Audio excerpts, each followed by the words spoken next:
Hi, I'm Owen, the host of the Australian Finance Podcast. This podcast is proudly sponsored by BetaShares, one of the leading providers of ETFs here in Australia. Serving thousands of financial advisors and over 1 million investors, BetaShares manages tens of billions of dollars on behalf of investors right across the country. I'm proud to partner with BetaShares on the Australian Finance Podcast, Australia's premier financial podcast, because there is great alignment in the long-term philosophy shared by both businesses. I hope you enjoyed this episode of the Australian Finance Podcast. Gemma Mitchell, how are you going? I'm doing great, thank you. Owen Rask, how are you? Pretty good. Pretty pumped, you know. We just went to the Inside Networks InFin Awards last night. So the team in Melbourne went down to this kind of finance industry event, and it was super cool. It was really modern, and it was all about financial people under 40, right? So good. Yeah, and Tali won her award. So Tali Cavernino, who's on the podcast this week, and financial advisor, podcast regular guest, I should say, and creator of the Retirement Academy, which you spoke about with her. She won the Community Impact of the Year Award, which basically recognizes a financial advisor or someone that's in the kind of orbit of financial advice that has done something for the community, and huge achievement for her because she runs her own events, predominantly aimed at getting women into the finance industry, which we do need more of. So shout out to Tali. Huge. So we're all a bit buzzed on that right now, Jem. And what did you come home with? I came home with this thing. If you're watching, you'll be able to see it, which is the 40 Under 40 Award. So there was 40 financial advisors or people like in this profession, like wealth advisors and stuff. And it recognizes who they believe are the future financial leaders or people who are currently kind of like the most influential under 40 years of age. So I am under 40. I look like I'm 55, but I'm under 40, I can assure you. And I was pretty chuffed. I didn't expect to win this. So that's huge. Congratulations. Cool. Thanks, mate. Yeah, I'm pretty excited. And now we've got a fantastic doorstop. So if anyone's listening and you don't have the ability to see, it kind of looks like the Tesseract if you're a Marvel Avengers type of geek like I am. It's like a little square. It's like a glass square. Glass square award. Yeah. Looks like it would do some damage. Oh, that's what we just need protection in the office. So that's what we did. So we're pretty pumped about that. Now, we've got a bunch of questions today on HECS. We've got questions on whether to build a portfolio in BetaShares Direct or use Super. Someone's got a son, 16 years of age, who has $15,000 saved up, and they want some investment ideas. So we're going to talk about that. But before we get to that, Jem, and before we get to how your week was, I wanted to ask you a hypothetical question. Okay. But something that I've never asked you, and I realized this the other day, is what's your favorite podcast and why? And you cannot say this one, even though it is pretty great. Obviously. Yeah. But what's your favorite podcast and why? I do love a podcast, but to be honest, I am not loyal to any podcast. Obviously, our listeners should be. I just jump around depending on what it is. But if I had to have a favorite, it would be the series that the Australian does, particularly Hedley Thomas. Oh, Hedley Thomas. Yeah. Yeah, I just love those, like Teacher's Pet and stuff. So I love a podcast series. But yeah, I'm not really loyal. It depends on the topic, and I jump around a lot. Yeah, cool. Okay, that's good. Yeah, Hedley Thomas. I spoke to him earlier this year. He was going to come on the podcast. The stars just didn't align. Teacher's Pet, Bronwyn, so many good podcasts, and more like of those kind of binge-worthy shows that you can watch. Yeah, super cool. I love them. Yeah. Okay, cool. So I know that up your neck of the woods, you were just saying it's hot. Up where you are, you're in Queensland. It's so hot, and we've had crazy storms. We've had power down. The streets are a mess. There's trees everywhere. People's houses are completely damaged. Oh, crazy. You know how I was trying to buy a house in Coolum a few months ago, and I was devastated that I didn't get it? That house is really damaged from this storm, and it would have literally just settled, and then that storm would have happened, and like their fence, their garage, everything. So my friends were taking photos and going, that could have been your house. And I was like, oh my God. So you could have bought that house. So someone else has bought it. Somebody else has bought it and would have just settled. Yeah. And then the storm come through like probably the week or two that they bought it and just... Yeah. One thing a lot of people don't know is as soon as you sign a contract as well, you need to have building insurance on there for things like this. But yeah, that was severely damaged, that property. Yeah, actually, that's interesting you mentioned that. I didn't realize that when I bought my first home was you should get insurance from the day the contract's signed. Yes. And not when you move in, from the day your contract's signed, which is a really important reminder. Also, we were just talking off air about signs of wealth. And you were saying that there's a few new ones. So you want to tell us the story of what happened with the kids this week? Yeah, so Black Friday sales, I try not to buy anything that I don't need, but I bought a robo vacuum cleaner and it sweeps and mops, and I don't have it at the moment because it's like there's 2-story here and it's a bit of a mess, but the new house I'm moving to has like concrete polished floors and it's really open, so I was like, perfect, I'm going to get one of these.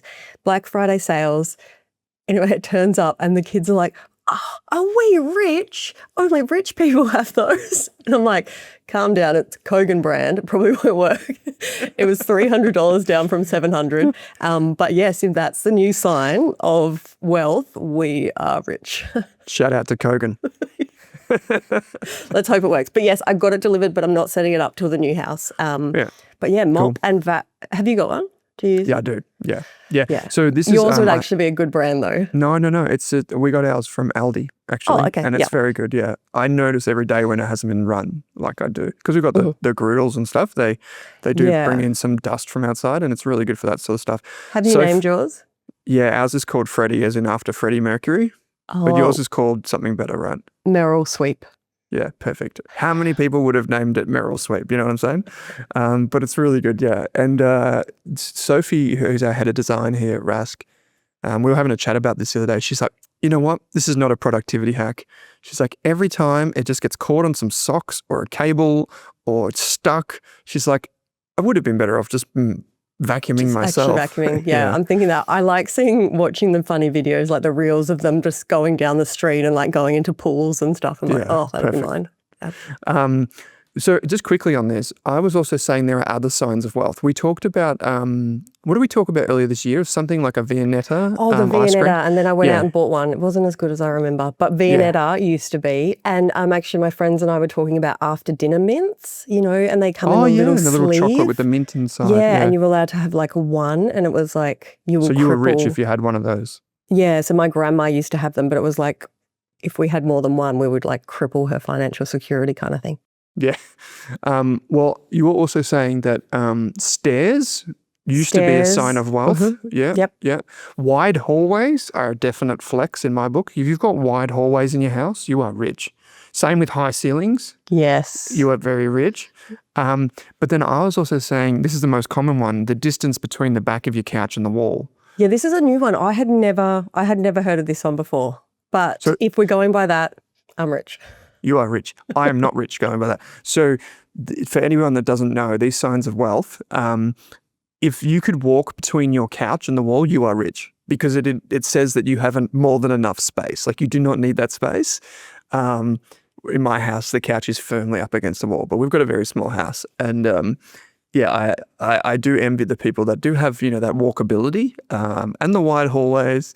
Over on the Australian Property Podcast, I spoke to Rebecca Morgan, who's like this property developer builder from Melbourne. She runs the Build Her community, which is a wonderful community for women that want to do renos and that sort of stuff and learn how to do these things and invest in property. Absolutely brilliant community. Rebecca, shout out to her.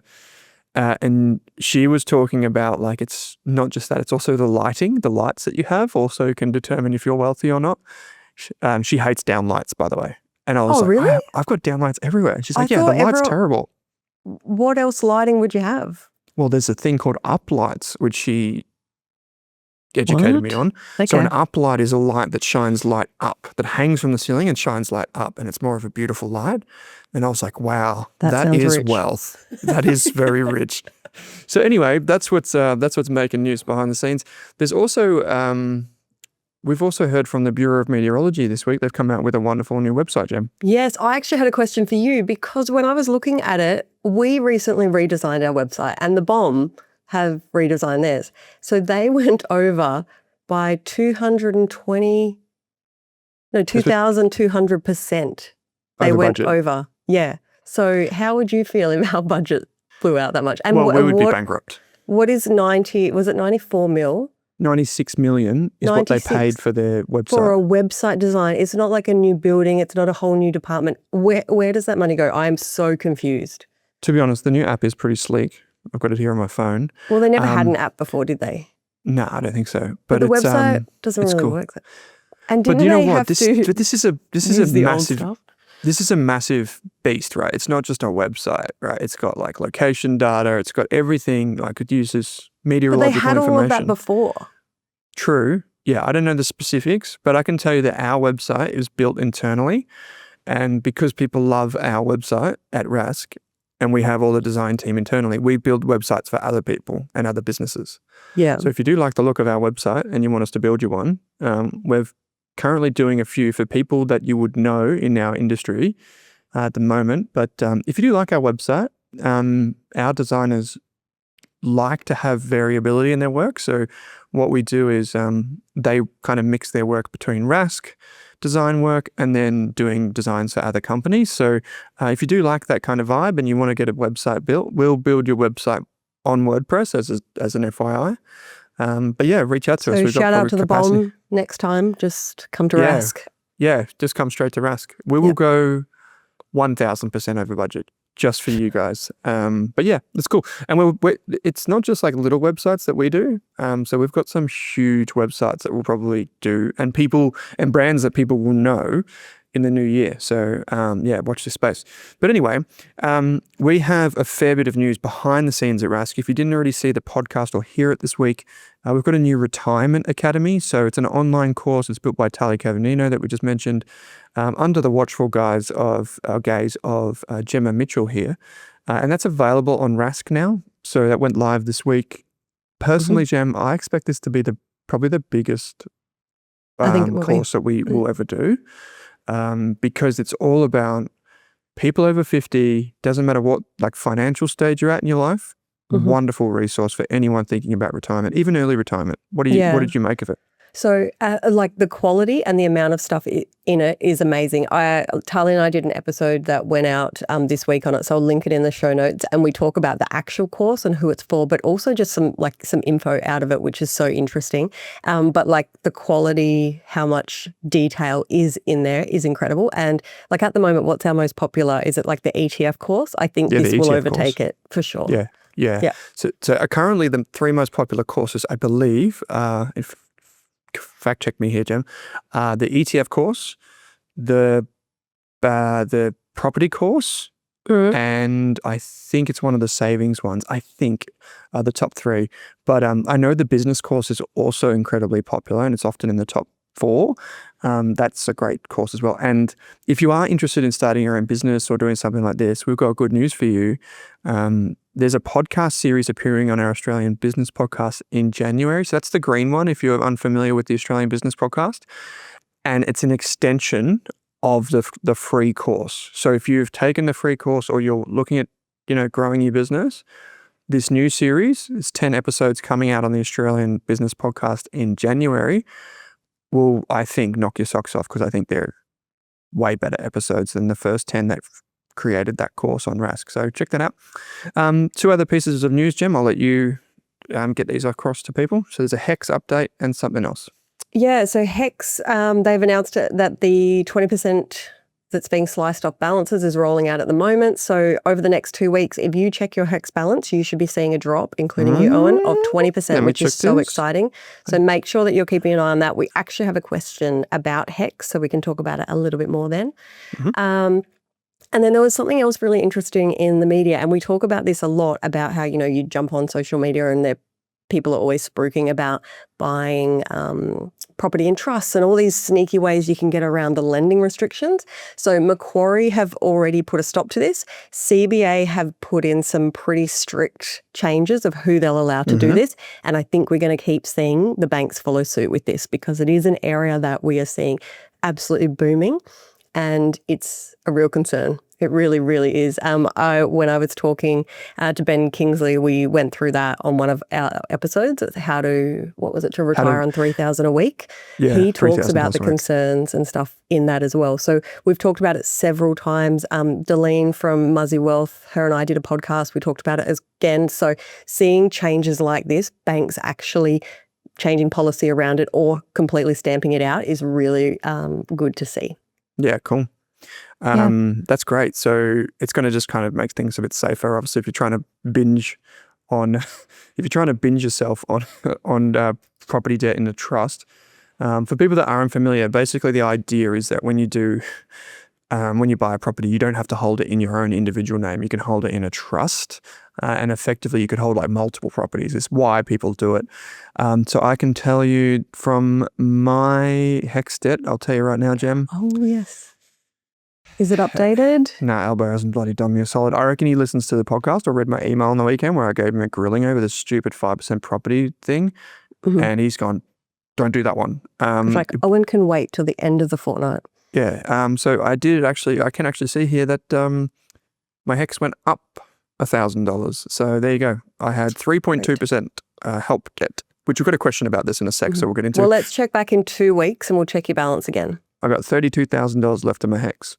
I guess that happens when you get you just try and get as many degrees as you possibly can. That'll do Probably it. not why the system was designed, but anyway, that's what it is. So we've got questions sent in. You can ask your question by the link in your podcast player or via the YouTube description. We love your questions. We get a lot of questions through places like Instagram or even in the comments on YouTube and Spotify. We love that. We love hearing from you. But honestly, the best way to do it is via the link that says ask a question. It's in the YouTube description and again in your podcast player. Anyone that writes into us can claim a free Rask Core membership. So that's our online membership. It includes these DIY financial strategies where you can go in and you can have these personas that are created by financial advisors. You can see our ETF portfolios, stay up to date with the recommendations that I make and how we build the portfolios, but also access heaps of guides and things. And it's a great service. It's called Rask Core. You can buy the membership if you want for yourself or for a family member. But if you just write in a question, you'll get it for free. So send in your question, have a funny name, etc., etc. As you know from listening to this show and many other Rask podcasts, anything that we do say on this show is strictly general in nature. Even if you give us a fun question, we don't know your needs, goals, or objectives, and everyone that submits a question is anonymous, so we don't know who you are when you ask a question. That's really important to understand because we cannot give you personalized financial advice. That's what you need a financial planner for. If you want a financial planner, you'll find links to get matched with a financial planner, again, via the links in your podcast player. We've vetted all of the financial advisors on that list, and then you can go in and act with confidence that you're going to get a good service, or at least an honest service from those financial advisors. You can find out more about what we do at www.rask.com.au/FSG. That's Financial Services Guide, FSG. That's the one you want. The first question comes from Risky Whiskey. Says, hey, create a profile of shares and ETFs independently, but with, let's say, Beta Shares Direct, or if you were to put it in super as a non-concessional contribution, we'll talk about what that is in just a second. My budget is $800 a week that I could invest. My current super balance is $320,000. And they do say that they are in their 50s. I'm going to omit that just for the purposes of this today. But let's say they're close to being able to access superannuation, assuming a few things. So let's assume this person is kind of doing some good stuff with their super already, but they're like, do I build wealth outside super or do I build it inside super? Gem, general thoughts on this?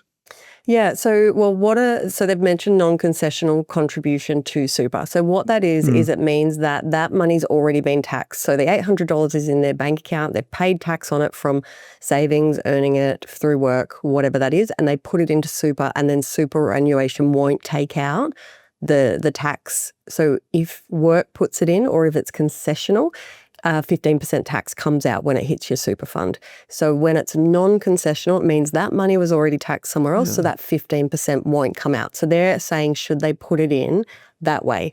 So if I think, based on their age and being 50 plus, I think they're in the perfect position for getting financial advice, even if it's just kind of once now to get really clear on their strategy. It doesn't necessarily have to be every single year, but I think this would be really important because what the financial advisor or what we would be considering is, why are you considering non-concessional? Based on your salary, your contributions previously, does it make sense to maybe do some pre-tax contributions? does it make sense to invest outside of super depending on when you want to retire? Because we know that preservation age is a restriction on when we can access super. So it might be best to have it in super from a tax perspective, but does that actually mean that you can't do the things that you want to do because there's rules around accessing it? So there's so many layers here, but the tax and the access are very, very important. Not so much the return, because you can kind of invest similar outside versus inside super. It's really more about what's going to be tax effective and when are you going to need this money. And if you do put it in super, are you okay for it to be locked away until you meet a condition of release, which is going to be over 60. And depending on, if you're working or not, might actually be 65. Yeah. So this is a really good answer and really good question. This is a mistake or a risk that some people that are in the finance communities like ours run into, or on Reddit, is they go into a spreadsheet and they go, we max out index funds, we get property, and we maximize super because it looks great in a spreadsheet.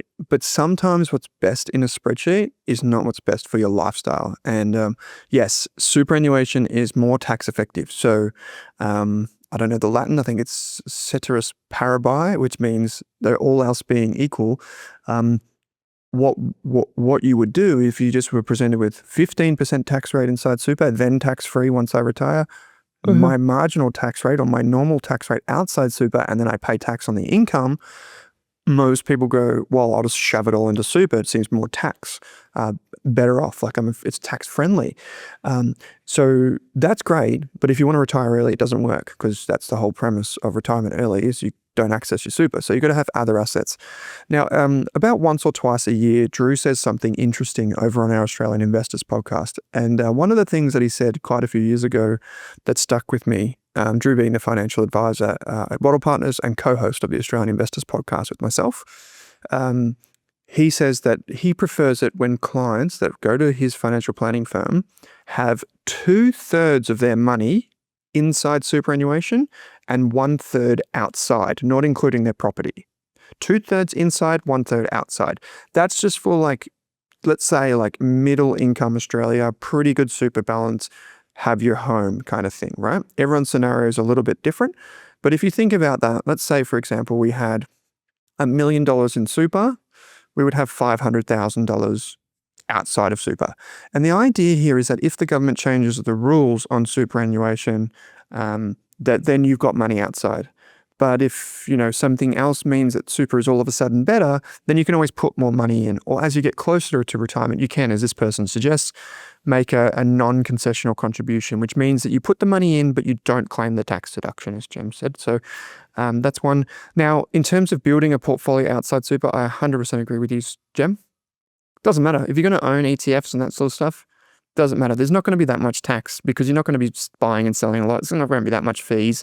Doesn't really matter what platform you use. Been chatting to a lot of people lately about brokerage fees. They're like, oh, I better pay $5 in brokerage. And this podcast or Reddit thread said that was a big deal. It's not. In the grand scheme of the multiverse, you're going to retire foreign, and who really cares?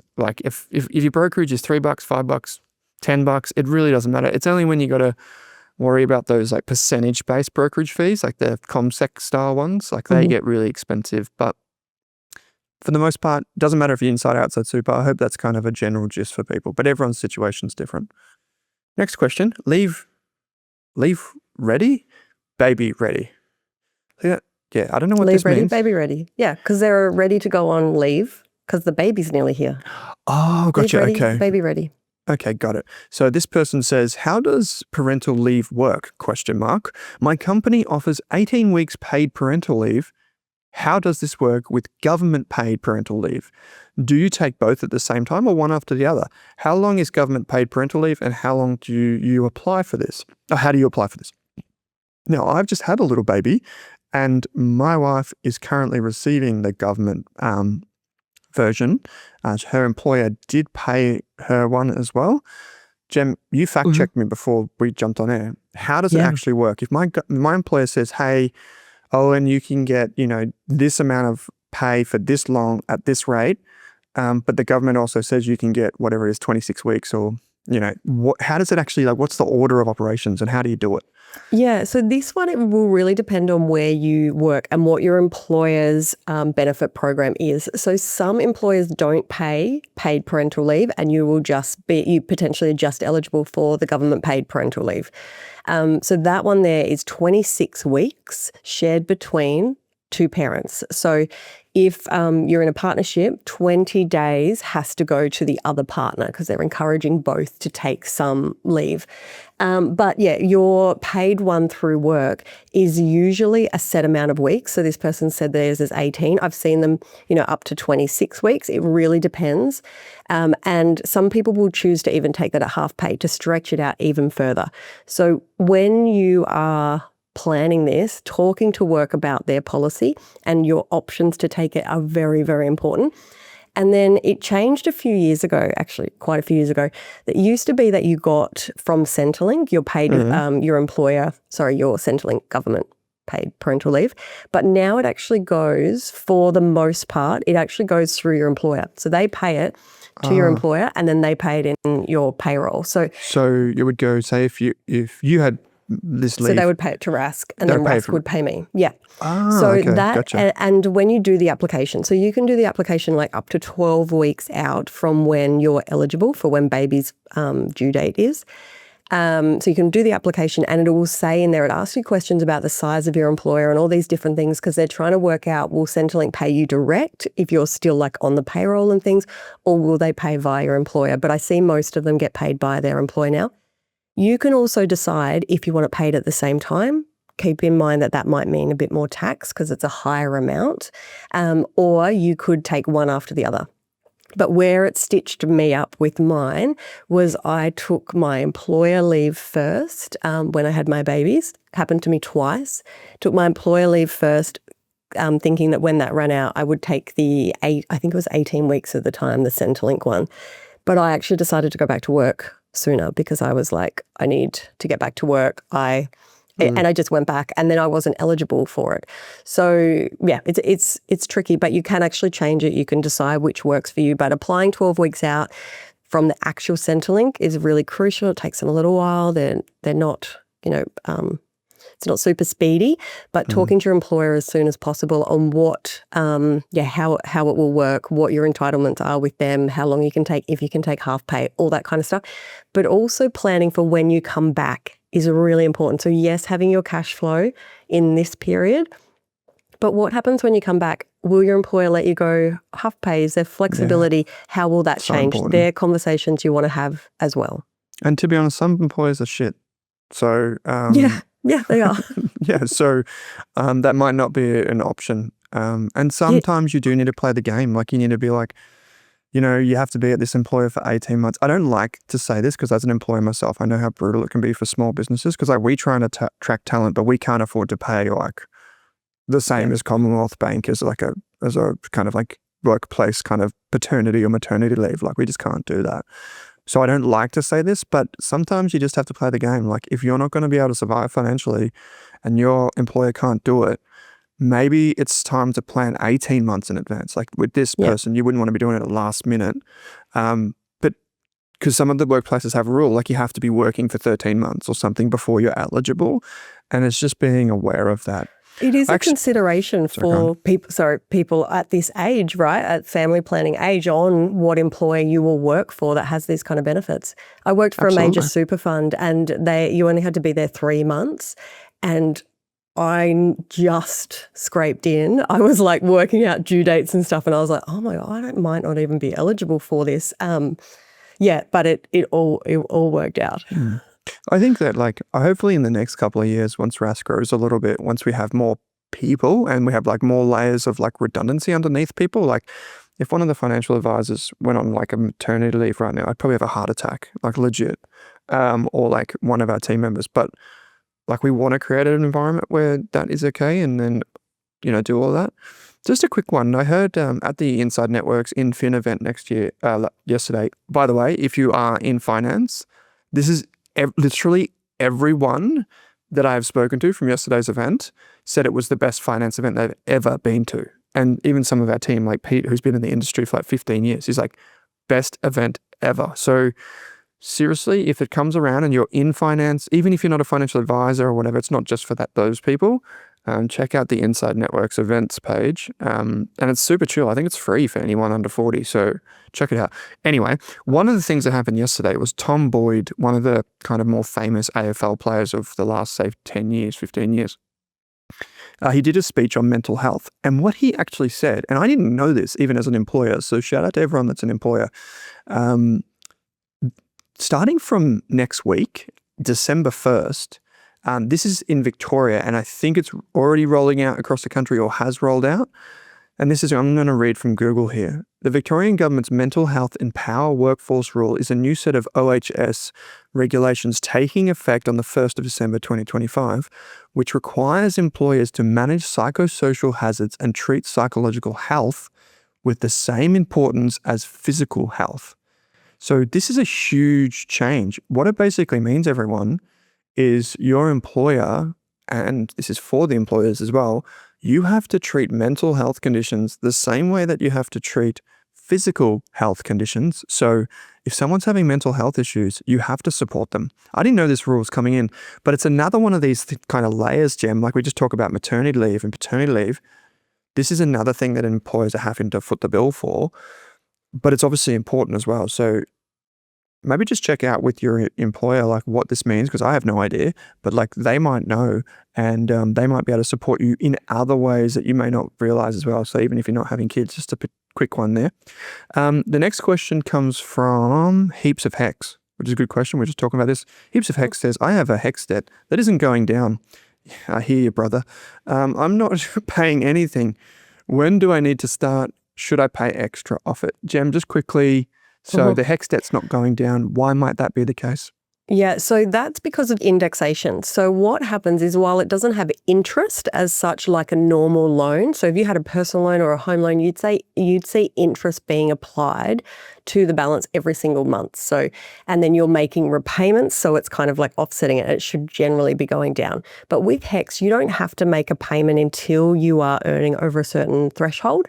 And what happens is once a year, indexation is applied to your balance. So they apply whatever the deemed index is. So it's usually around 3%, and they'll apply that to your balance. But it only happens once a year, and it's on your balance on the day they apply it. So if you were going to make a payment, you'd do it right before that. So the balance is less when they do that calculation. But the repayment threshold is based on how much you earn. So if you're earning under $67,000, you don't need to pay any back. If you earn over that, work will actually deduct some from you. So the next tier is $67,000 to $125,000. They'll take out 15 cents for every dollar you earn over that $67,000, and it goes on top up. Of your normal tax. Yeah, yep. So, and for people that have maybe multiple jobs, or they have some investment income and other things that work doesn't know that they should be taking it out, this is where you might get a bit, it feels like a tax bill. And it's because at the end of the year, when they've calculated how much you've earned from all the sources, you might actually go over those thresholds, and then you have to pay a lump sum onto your HECS. But it sounds like this person's earning under the threshold, so they don't have to. This 20% wiped off their HECS balance, we'll see a big chunk of that go. So make sure that you're checking your balance over the next couple of weeks. Yeah, Alvo's taken $6,000 off mine based on my quick maths before. So I'm pretty stoked about that. But I've heard of a lot of people that kind of go through uni, maybe they have kids and maybe they don't go back to work, or they go back part-time, and they don't earn over $67,000 like for like 20 years. So they still have this HECS debt, which is the reality, right? So is it true? Yeah. I need to fact check this, that HECS is the only debt that dies with you? So I think that used to be the case, and I think there was some change around that. So I'm not entirely sure. I know that it used to be the case back when Barefoot Investor first came out with his book. I remember reading that being like, huh. And then I think within like a year or two, I think there was an update. I just don't know if it's changed. So if anyone knows or wants to do a quick fact check for us and then write in and say, hey, you guys on the podcast, you should be telling us the truth. I will fact check it too, and I'll let you know next week. But yes, so with other debts like your home loan, your car loan, personal loans, they all get paid out of your assets when you die before, your beneficiaries get your money. But I have heard that HECS doesn't happen like that, that it just gets wiped. Yeah. But yeah, we'll double Well, check it that. would and make sense come because back it's a next week. government debt and it's tied to something that's like a bit, you're dead. So it's not really a thing. Anyway, I just want to do a quick shout out actually. We just received a bit of a, Drake hotline bling. Someone's come through our chat function. And last week I went to the Navexa event here in Melbourne, which is Navexa, a great portfolio tracking tool. And we had a young fella come up at the event and talk to actually you and I, but he talked through me, Gem, and he was giving me some advice on a question that we received last week about military super. And the question was for someone that had a life expectancy, and we all may remember this question, of 60 years of age.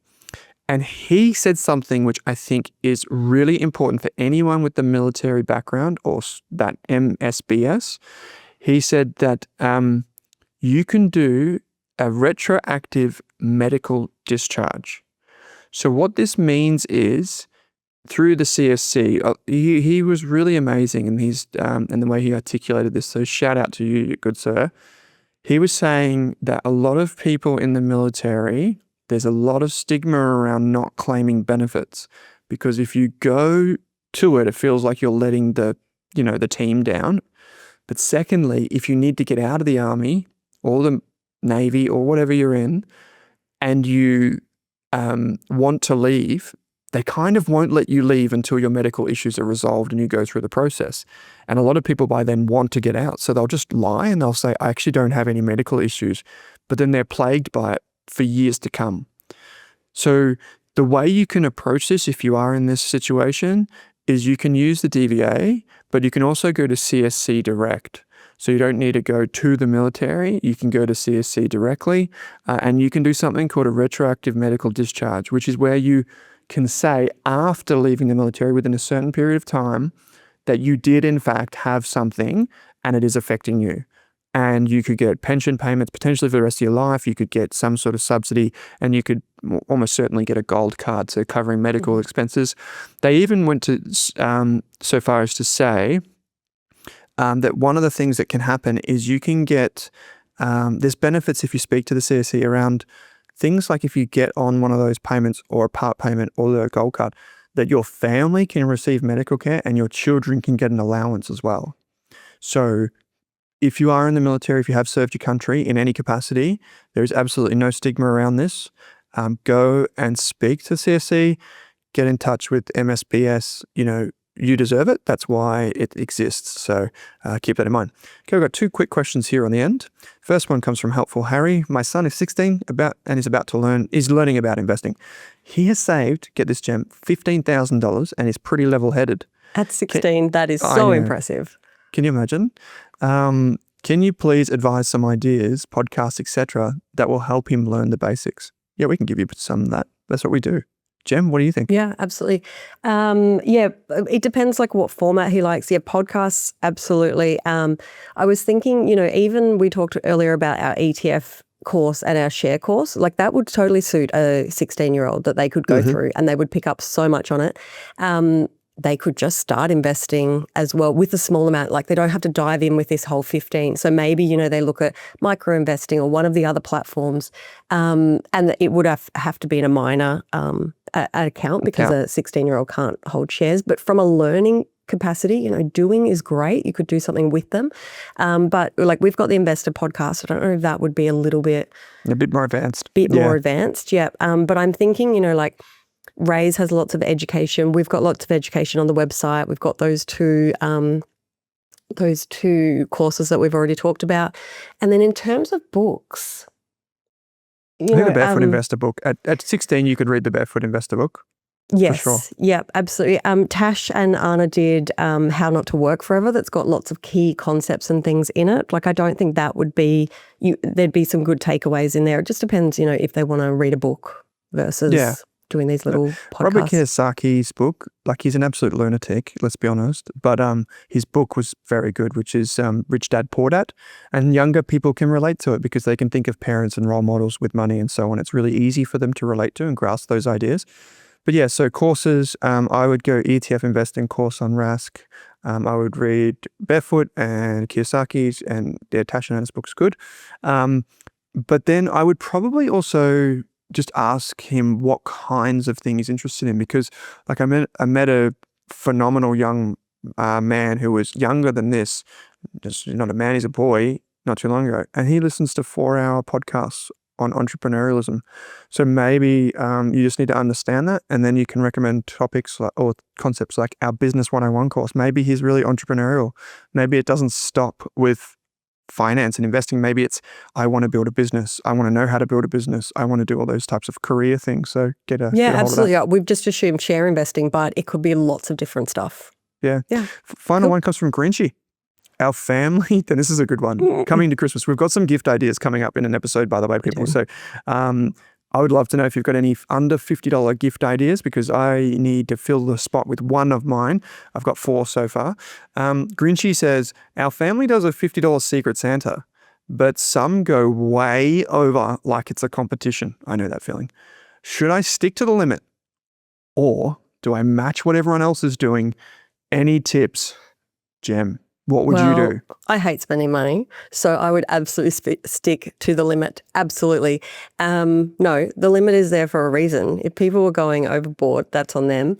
So I would stick to the limit. But I have a question for you, Owen. Okay, so if the limit's $50, like this person, and you find something that it's $50 value, but you got it on sale, or you had a gift card or whatever, is it the value or is it what you paid? So for example, it's a $50 item, but it was Black Friday, so you got it for $30. Do you then go and get something else for $20, or do you go, no, it was $50 value, it doesn't matter what I actually paid? Now, where do you sit on this? If you're asking, like, this is a very personal question. I'm surprised you went this deep into my personality, but I would say, like, I'm the person that would just go and spend as much money as humanly possible on this person. So I would be like, okay, $30, let's load up, let's get them 2 blocks of Cadbury's for the extra 20 or something like this, you know what I'm saying?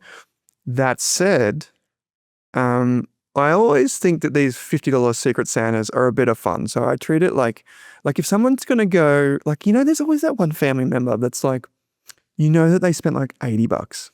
And you can just think, like, you see the presents getting open, you're like, cheeky. But then if you're like under, it's also like a bit of a piss take as well. So it's kind of a bit like, That's but you can cheeky. probably pick the family members that are going to do each, right? I know my brother is going to spend like $200. If you say $50, he's going to spend $200.